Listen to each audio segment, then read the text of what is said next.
Muy buenos días, un sábado más aquí en nuestras casas, en esta situación de pandemia.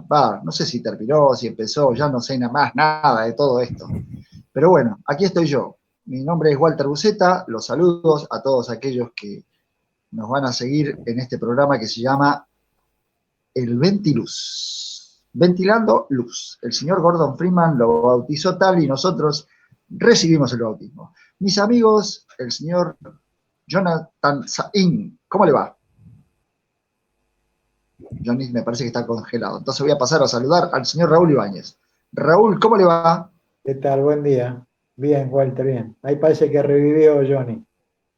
Revivió Johnny. ¿Cómo va, Johnny?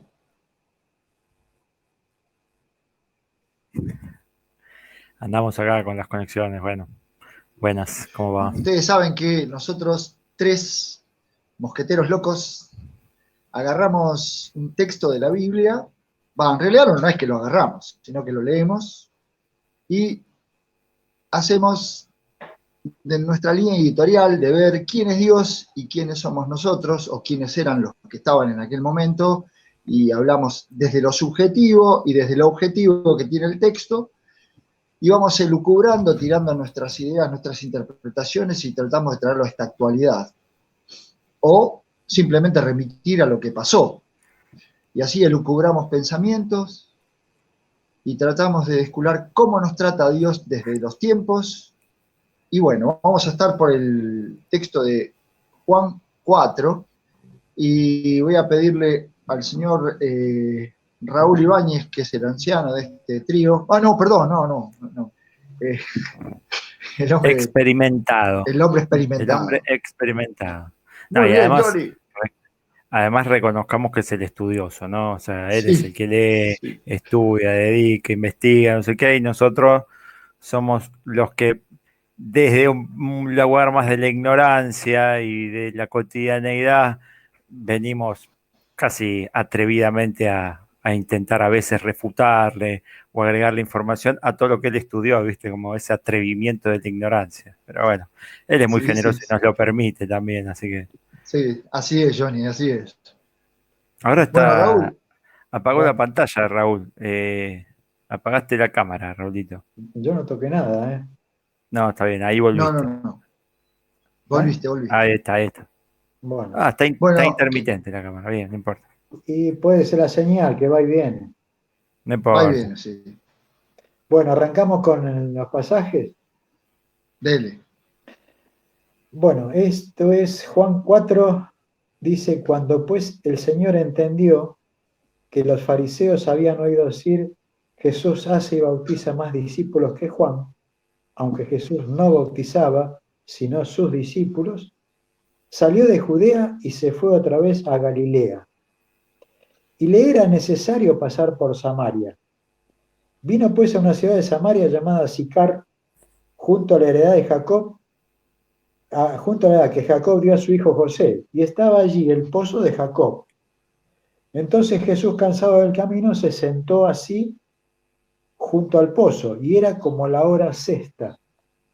Vino una mujer de Samaria a sacar agua y Jesús le dijo, dame de beber, pues sus discípulos habían ido a la ciudad a comprar de comer.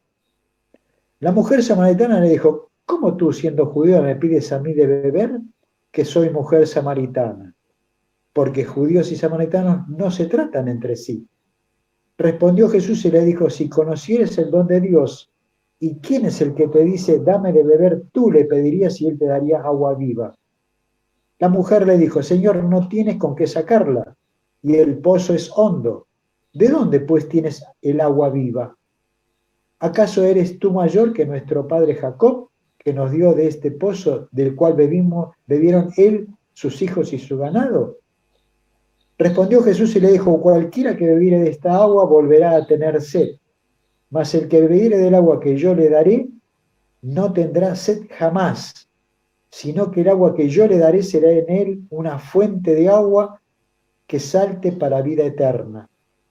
La mujer le dijo, Señor, dame esa agua para que no tenga yo sed, ni venga aquí a sacarla. Jesús le dijo, ve, llama a tu marido y ven acá. respondió la mujer y le dijo, no tengo marido. Jesús le dijo, bien has dicho, no tengo marido, porque 5 maridos has tenido y el que ahora tienes no es tu marido. Esto has dicho con verdad. Le dijo la mujer, Señor, me parece que tú eres profeta. Nuestros padres adoraban en este monte y vosotros decís que en Jerusalén es el lugar donde se debe adorar. Jesús le dijo, mujer, créeme que la hora viene cuando ni en este monte ni en Jerusalén adoraréis al Padre. Vosotros adoráis lo que no sabéis, nosotros adoramos lo que sabemos, porque la salvación viene de los judíos. Mas la hora viene y ahora es cuando los verdaderos adoradores adorarán al Padre en espíritu y en verdad.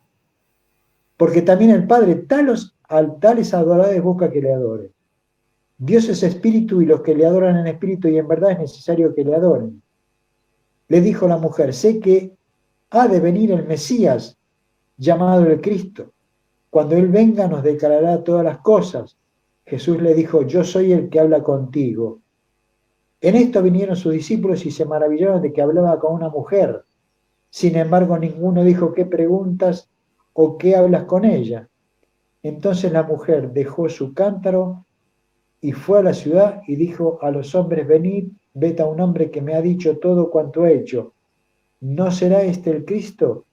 Entonces salieron de la ciudad y vinieron a él. Vamos a dejar ahí. Es toda la conversación que tuvo Jesús con esta mujer, que es singular. Singular por el solo hecho de que más allá, notemos que los discípulos no le dijeron, ¿por qué estás hablando con una samaritana? Sino que le dijeron, ¿cómo hablas con una mujer? ¿Por qué? ¿Por qué creen ustedes que se maravillaron?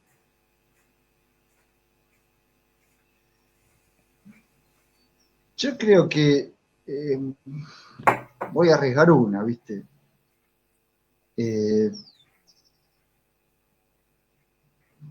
Primero que la sexualidad siempre fue algo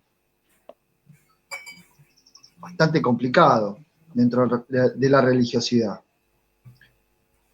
Y la pretensión de los varones siempre fue en detrimento de las mujeres. Lamentablemente es así. Por una cuestión de concepción de cómo son las cosas. ¿Por qué le habrá dicho, por qué hablas con una mujer? ¿Por qué hablas con una mujer? Y entiendo porque a Jesús lo habrán visto relacionarse muchas veces de muchas maneras, pero nunca en soledad con una mujer. Por lo menos los muchos textos no lo presentan nunca así. Me parece que es por ahí me equivoco, pero me parece que es por ahí. Tiene que ver con un prejuicio de los discípulos para con las mujeres. Sí, lo increíble es que se sorprendieron que estaba hablando, pero nadie dijo nada, ¿viste? Como no le preguntaron ni qué hablaron, ni qué hablaste con ella, ni nada, sorprendido, pero ellos seguían en la misma, ¿viste? De no hablar. Como que o sea, se sorprendieron del precedente, pero no lo siguieron, ¿viste? Raro. Y bueno, la misma mujer dice, che, pero ¿cómo que me hablas así? Para empezar, ella le dijo, soy samaritana, pero después que un hombre le hablara a una mujer sola tampoco era habitual. Pero encima, si es samaritano, un judío, un samaritano, no, nada, era... Claro, es verdad, es verdad. El tema está bien, Johnny, porque vamos a decir, la reglamentación era de que los judíos no hablaban con sus mujeres en la calle. No, Entonces, por lo tanto, el hecho de que Jesús estuviera hablando con una mujer estaba rompiendo todos los parámetros que marcaba la sociedad de ese momento. Agregado al tema que era una samaritana. O sea, claro. eso elevaba por encima de todo el prejuicio Sí, esto. fíjate que a la mujer no le sorprende tanto que le hable por ser mujer, sino por samaritana. Exactamente. Seguramente a la mina, digo, había tenido 5 maridos, seguramente la veían muy mal en esa época ser viuda o que como se dice, cuando el hombre la despreciaba y eso, quedaba completamente marginada de la sociedad. Así que me imagino que estaba medianamente acostumbrada a, a las costumbres fuera de la ley, a esa marginación, ¿viste? A esas cosas, a los no respetos de los estatutos. Pero que le hable un judío, no.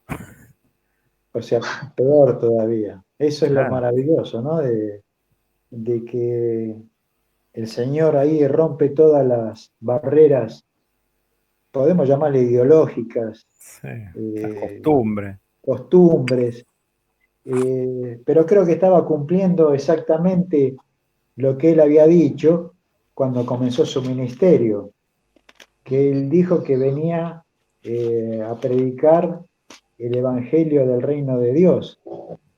Y el Evangelio del Reino de Dios tiene esto, o estas características o estas leyes, que no tienen reparo ni marginan al hombre o a la mujer. Eh, Eso es, creo que estaba por ahí, Jesús iba por ese lado. Mm. Sí, claramente es así. Vos sabés que yo lo pienso como muchacho del sur que soy, ¿viste?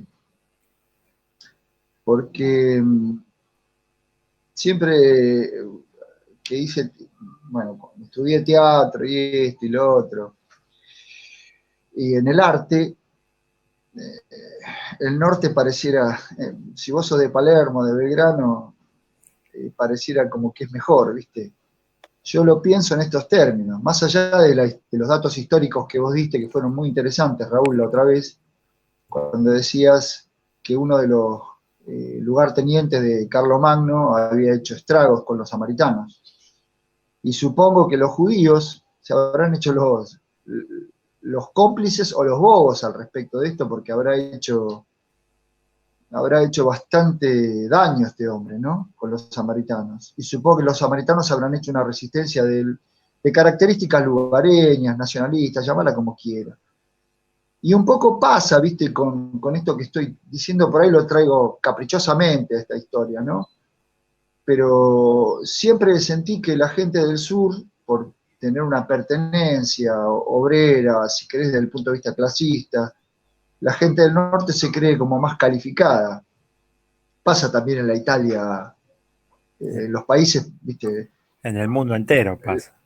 en el mundo entero pasa que la gente del norte siempre se considera mejor que la gente del sur, no sé por qué razón, pero viste, o si vos nacés en una villa, y creo que hay mucho de esto acá, más allá de lo que después pasa, que nosotros con el texto leído, o el diario del lunes, como se podría decir, hacia el final del texto, te podés dar cuenta de que Jesús vino a allanar todo ese tipo de cosas y a tratar de que los hombres entendiéramos que no es tan así, la gente del norte no es mejor, la gente del sur no es peor, y somos todos iguales frente al Evangelio, frente a la persona de Dios. Pero es muy difícil de erradicar esta situación, porque yo imagino que esos odios serán generacionales. Ella misma apela a la generación, dice, ¿que acaso vos son más que nuestro padre Jacob, que le dio de comer a sus generaciones, a su ganado, le dio de tomar de este pozo? ¿Cuál es el agua que me vas a dar? ¿Viste? Esa pregunta queda ahí latente, ella la va viendo, ¿no? Igual, pero Y, fíjate que, y perdón que interrumpa, pero fíjate que unos no, versículos no, después no, dale, dale. nosotros no seguimos leyendo, yo estaba ahí leyendo de refilón, pero fíjate que después muchísima gente cree, Jesús se queda 2 días, mucha gente se acerca por las palabras de la samaritana que dice, che, me dijo cuánto todo yo he hecho, y la gente viene, le pide que se quede, y mucha gente termina creyendo y le dicen a la samaritana, le dicen, ya no creemos por lo que vos decís, sino por lo que él mismo dice, y creemos que es el Salvador del mundo, el Cristo, como... Eh, o sea, fíjate, es cómo romper esas barreras a veces da acceso a un cambio, ¿no? Sí, El tema también era, como habías mencionado vos algo, Walter, que había mucho odio entre los samaritanos y los judíos que venía de los tiempos Eso es Eh, lo que, eso te iba a preguntar. Yo no me acuerdo de dónde viene. Eh, no y tengo. la historia dice de que cuando los asirios invadieron Israel, tomaron la ciudad de Samaria y enviaron a los asirios a vivir ahí. Y ahí se mezclaron los samaritanos con los judíos. Y ahí esa mezcla se produjo o produjo un problema en cuanto a la adoración, porque los asirios eran paganos y mezclaron, y luego que Israel vuelve a tomar el poder, tratan de reconstruir el templo y los samaritanos quieren ayudar y los judíos lo niegan. No, no, no vengan, no los queremos acá, porque se habían mezclado y ya los Claro. tenían medio como relegados. Entonces lo que hicieron los samaritanos, bueno, está bien, fueron y construyeron su templo. Pero esto trajo que después, cuando Alejandro Magno invade, los samaritanos ayudan a Alejandro a invadir. Entonces, bueno, es toda una mezcolanza que se armó que hace que se tuviera mucho odio entre judíos y samaritanos. No se hablaban directamente. No se hablaban, no, no, pero es más, el odio que tenían los judíos era mucho más que con los gentiles.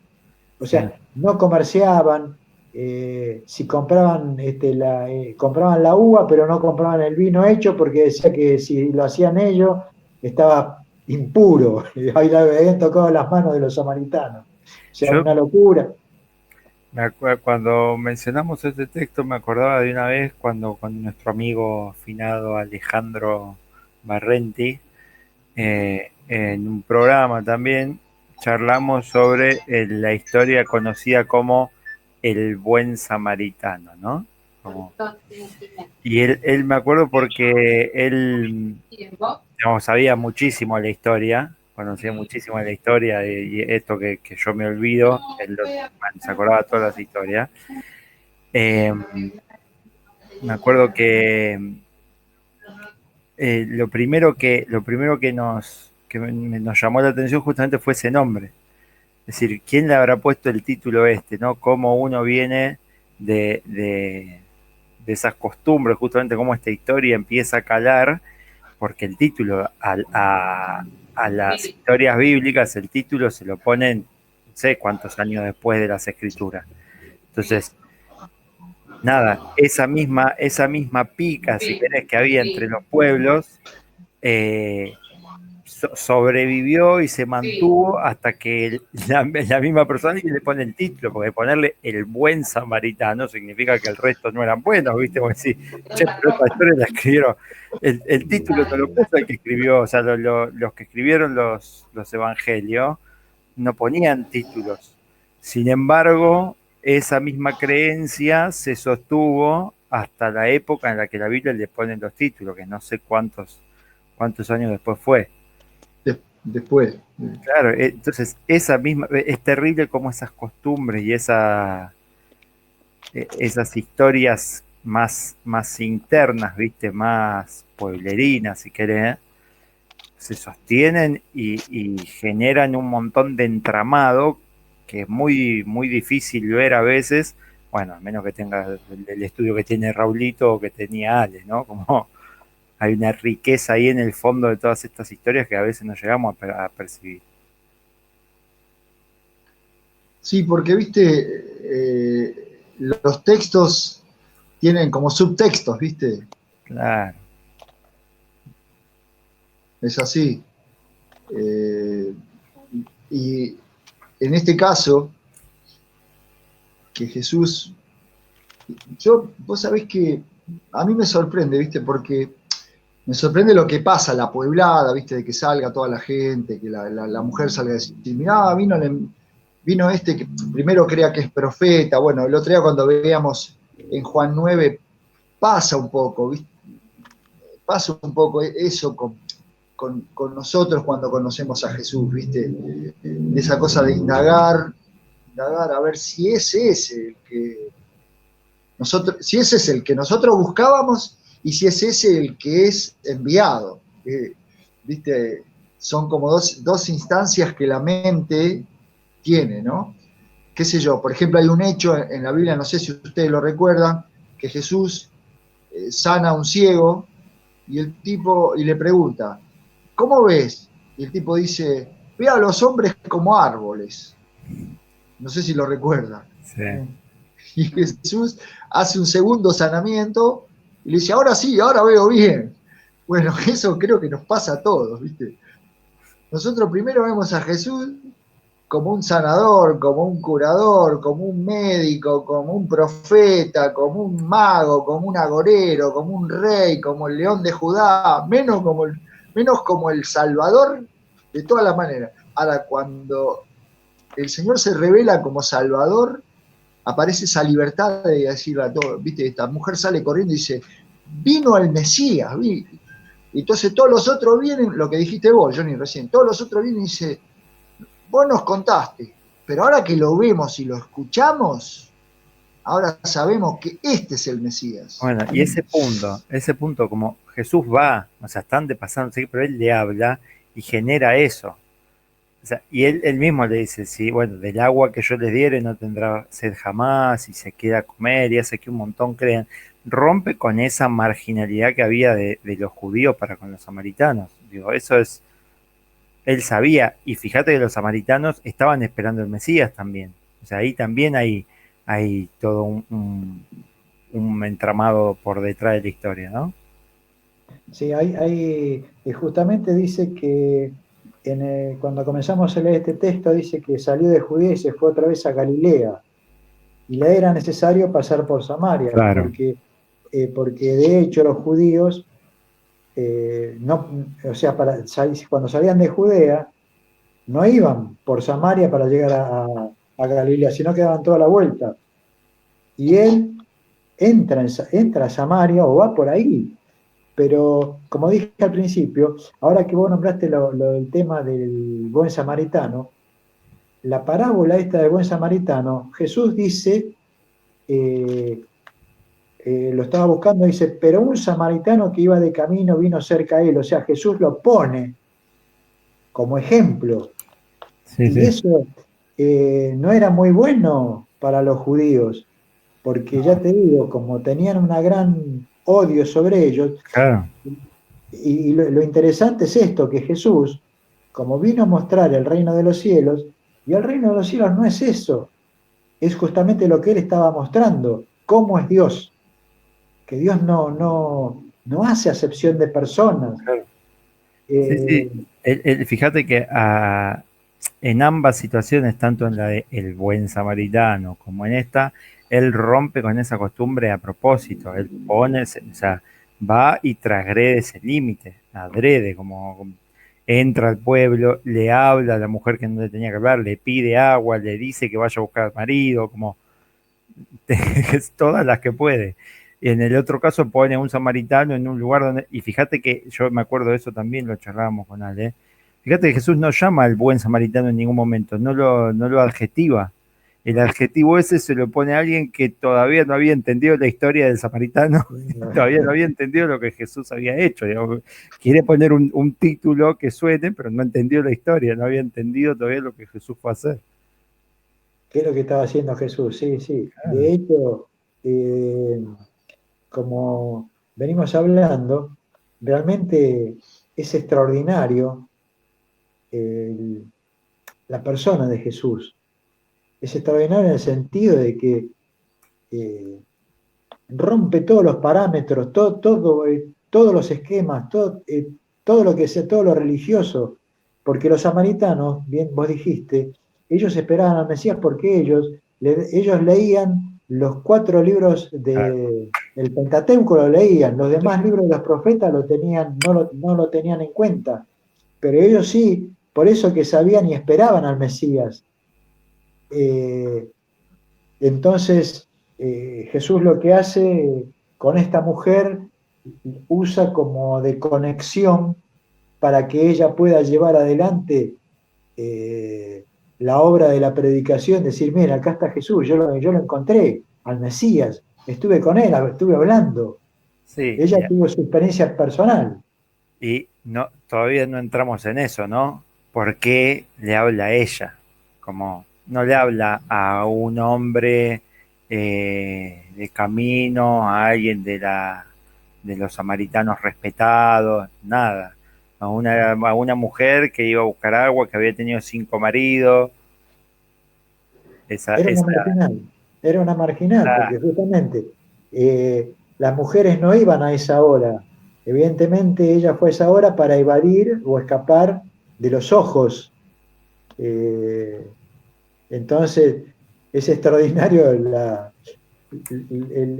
la persona de Jesús, cómo trata, que no tiene en cuenta nada de la persona. Nosotros hacemos esas acepciones, esos méritos, y bueno, eh, vuelvo a reiterar, rompe todos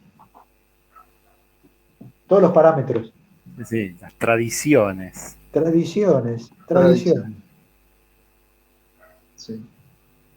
Las cosas que cuando vos observás y decís, ¿para qué sirve esto?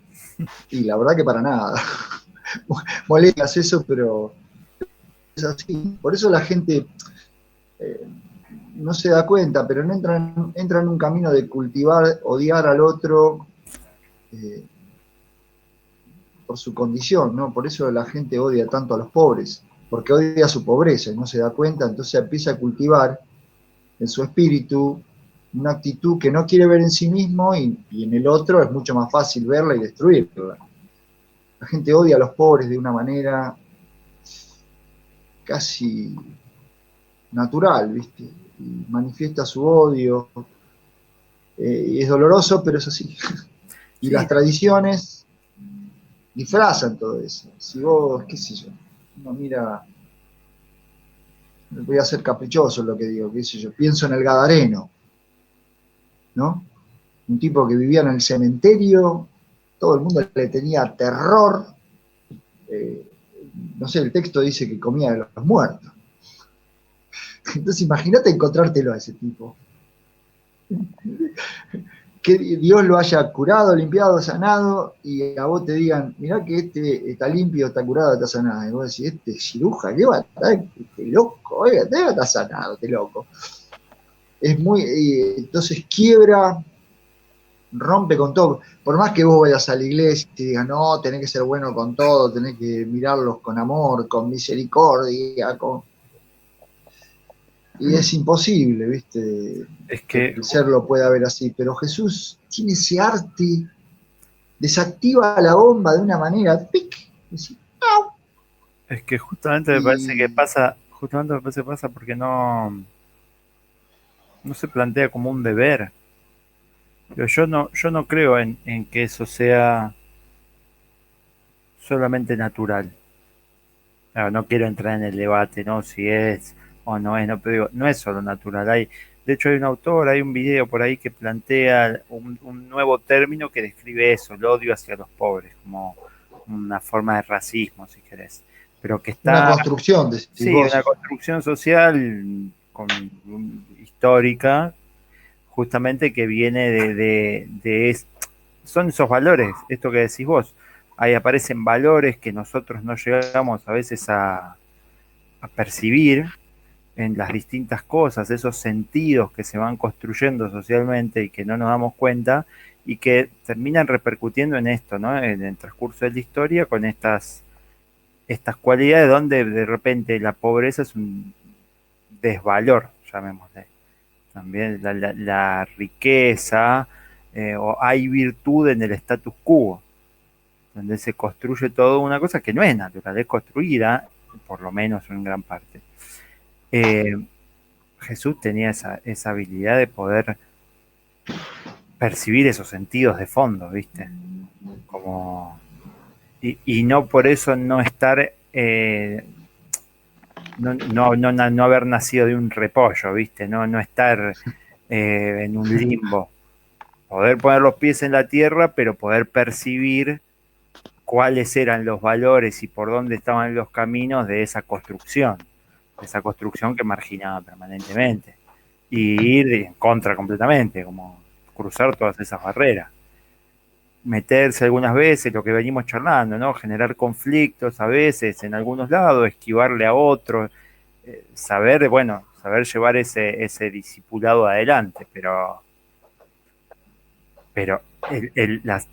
los sentidos, poder leer esos sentidos, ¿viste? Decir, che, ¿por qué acá no le voy a hablar? ¿Viste? No, vamos ahí, nos metemos y hablamos. ¿Viste? Voy a Sí, meter el dedo yo, acá. por ejemplo, perdón, Johnny, yo pienso, viste, en lo que está pasando mediáticamente con muchos comunicadores, ¿no? Hoy en día. Perdón que lo traiga a la realidad, pero escuchar gente que dice, no, lo que hace falta es el toque de queda, ¿viste? Y vos decís, ¿qué está pasando? ¿Qué pasó? ¿Qué pasó? ¿Viste? ¿Qué está pasando? Yo me lo pregunto, no sé si a ustedes les pasa, pero ¿por qué se necesita toque de queda? ¿Por qué alguien descansa en que la fuerza policial pueda regular esto si además, si haces un análisis medianamente genuino, no dan abasto esos muchachos, ¿viste? Para hacer un control genuino, verdadero, de conciencia cívica, no hablo de represión, ¿no? Formal, sino simplemente de conciencia, de consulta, ¿por qué usted está acá a las 10 de la noche? O si pongamos que supera el numérico, Sí, cosa que no va una a pasar. horda, poner, viste, yo digo, es el momento, viste, Bueno, wow. digo que la construcción que venía haciendo Jesús tiene que hacer una construcción para poder, vamos a llamar, cambiarle el chip a los discípulos, que ellos venían también con todo esto de las tradiciones, porque ellos notemos de que se espantan cuando están hablando, no entendían. Y también hace una construcción con la samaritana, en el sentido de que, bueno, habíamos dicho en otros programas eso de metanoia, cambia su manera de pensar. Digo esto porque en un momento determinado la, la mujer le dice, nuestros padres adoraron en este monte y ustedes dicen que en Jerusalén es el lugar donde se debe adorar. Y Jesús hace una aclaración que no tiene nada que ver con un lugar.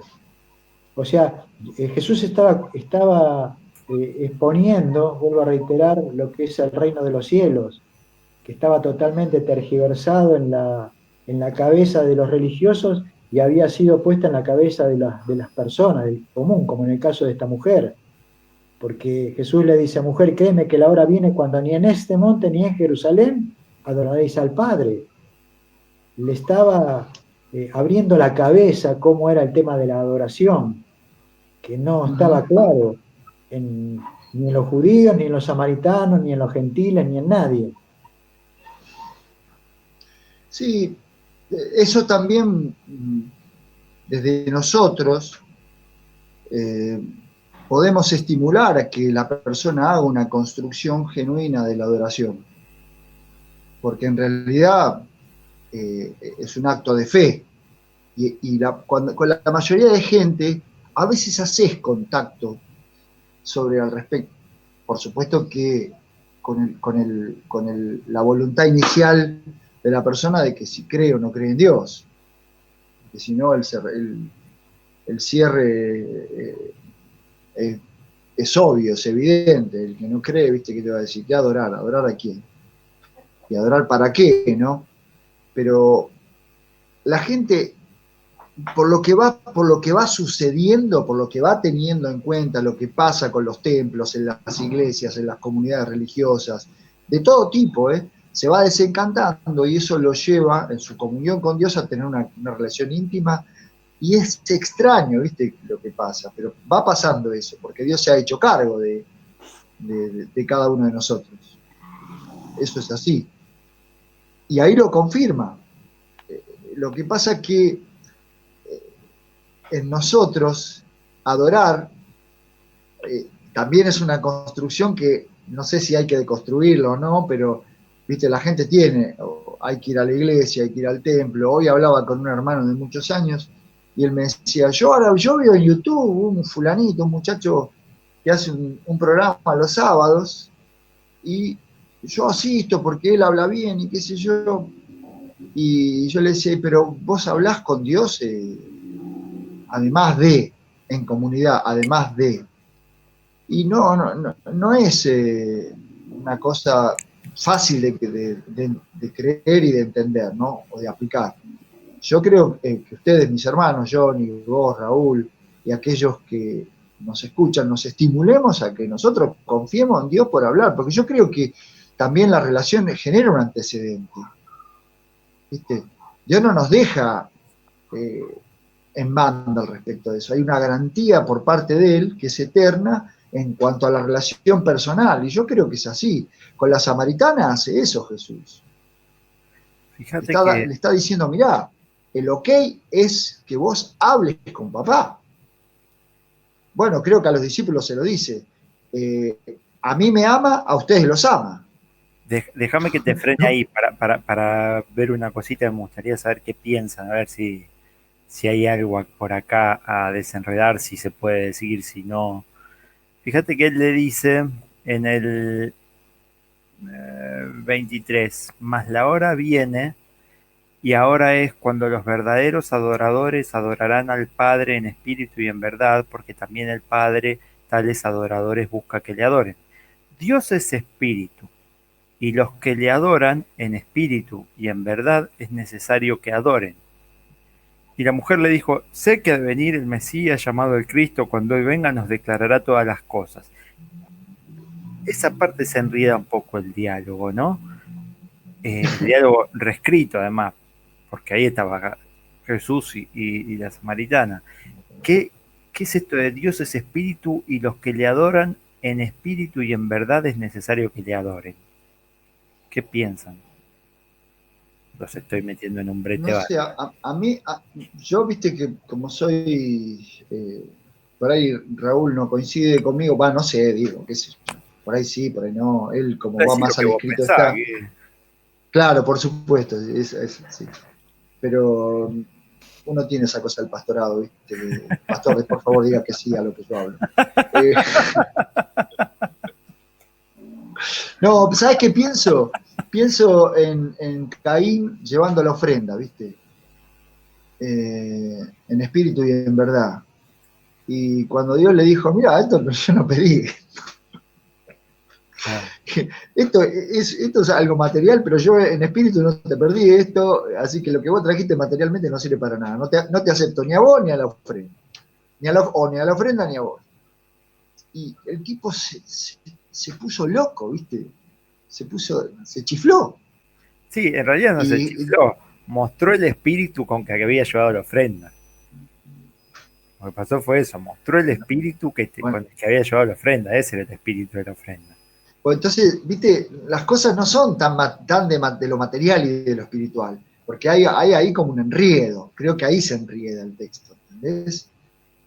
Yo creo que ahí, el Sí, Mesías estaba ahí, la estaba mujer, hablando con él. la mujer samaritana pareciera que estaba como tratando de descubrir por qué este tipo que le hablaba sabía tantas cosas. Y dice, bueno, pero el Mesías nos va a revelar cosas. Yo por ahí, esto que decís del espíritu, de verdad, nosotros adoramos, pero lo que necesitamos son pruebas de que alguien, de que cuando venga el Mesías va a decir esto, aquello, lo otro, y nosotros tenemos que... No sé si llegó a captar esto de qué significa en espíritu y en verdad. O sea, por lo menos no intelectualmente. Probablemente justamente lo que hizo mostró que el espíritu que tenía era buscar al Mesías. Me parece que a eso se refería, pero no sé, que quería pensarlo con ustedes. Claro, yo Lo, te lo digo que, lo, personalmente que lo que cuando él está hablando de espíritu es lo que cuando dijiste vos antes, o cuando no sé quién dijo, de cuando das la ofrenda das con un espíritu. Nosotros tenemos la carnalidad del pecado, la naturaleza pecadora, es carne. Por un lado, viste, habla de las obras de la carne y las obras del espíritu. Yo creo que va por ese lado. Dios no tiene la naturaleza carnal o pecadora. Por eso habla de cuando nosotros adoramos en espíritu, no lo estamos adorando con la carne, en el sentido de nuestros pensamientos, de nuestra eh, conveniencia, por así decirlo, todo lo que la carne tiene, egoísmo, prejuicio, codicia. Este, Dios, cuando adoramos en espíritu, queda fuera todo eso. Creo, no sé si puedo ser más o menos claro en tratar de transmitirlo. Sí, sí, se entiende. Gracias. Por eso que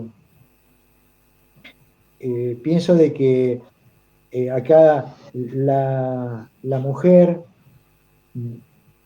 creo que descubrió muchas cosas y por eso digo que al Mesías, porque Jesús la estaba consolando, la estaba entendiendo, la estaba aceptando, le estaba dando vida, porque ella, evidentemente, con su vida personal y terrenal, tenía serios problemas, evidentemente. Tenía 5 maridos y este no era. Había una cuestión no sé cómo llamarla, de no encontrar el rumbo a su vida. Y Jesús creo que la encamina por ese lado y la consuela y al le habla del agua que le da vida. Entonces ella encuentra eso que le estaba faltando. Por eso digo de que Jesús estaba cumpliendo puntualmente el rol de Mesías, haciendo todo este tipo o dando todo este tipo de cosas a la mujer, que luego ya va y lo transmite. Lo encontré al Mesías, porque había calmado la sed, la había consolado, la había aceptado, no sé, es muy fuerte creo que tuvo esta experiencia la mujer que dejó su cántaro, se olvidó el agua y se fue a hablar. Eso es terrible también.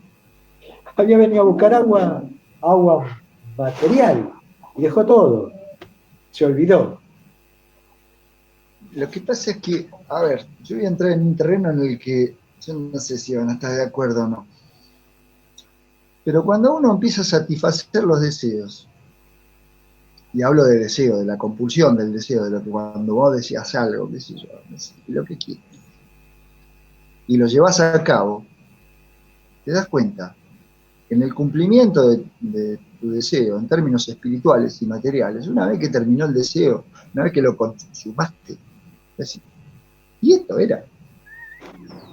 Y lo repetís una y otra vez, casi como una compulsión.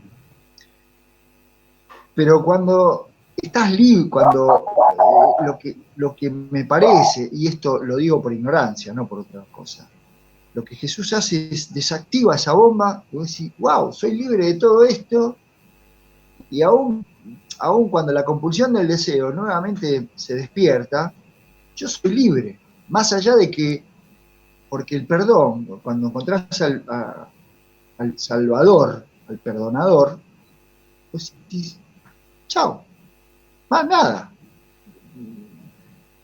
Como los brasileños dicen, más que, nada más, no hace, viste, pero no digo que sea autosatisfactorio, lo que pasa es que la libertad tiene un lugar que es inexplicable, porque los demás te pueden decir, no, pero hay que hacer tal cosa, no, pero no te curaste del todo, porque, qué sé yo, y si Dios dice, si volvéis a pecar, hijitos míos, esa cosa que el otro día decíamos de papito, viste, que esa cosa de ver a Dios como alguien que cuida, que protege, que restaura, que te educa, que te contiene, que te alivia, que te rodea de bendiciones permanentemente, te cuida y no te culpa, te dice, quítate la culpa, vos quítate la culpa, yo no te flageles más con la culpa, no hay manera de Ahí flagelarte, no hay no sé, manera de pagar la deuda. no sé Ya la hasta, pagué, ya está. no sé hasta dónde podemos continuar, porque además ya pasamos, nos morfamos una cantidad de tiempo, pero me parece que ahí se abre un debate sobre esto del deseo, ¿no? Porque una mirada tradicional sobre que eh, creo que se queda solo con una parte de la Biblia, de la explicación, de la creencia, con eso del deseo de continuo al mal, sacándolo de contexto, ¿no? Y toma como esto, el deseo o el deber, el deseo es lo maligno, el deber es lo divino, y ahí, digamos, para mí queda una mirada completamente chata desde lo tradicional, donde además se genera esto que decís vos, bueno, el deseo es siempre insatisfecho, que uno cumple el deseo y cuando esto pasa siempre, que tengas la mirada que tengas, ¿no? Uno cumple un deseo y en cuanto lo está terminando de cumplir aparece otro, ¿no? El deseo es lo que hace, lo que genera ese movimiento. Ahora, entonces, ante eso, en esa mirada, lo que se pone ante eso es, bueno, barreras morales que dicen, no, esto se debe, aquello se debe, y terminan o alineando los deseos o directamente eliminándolos.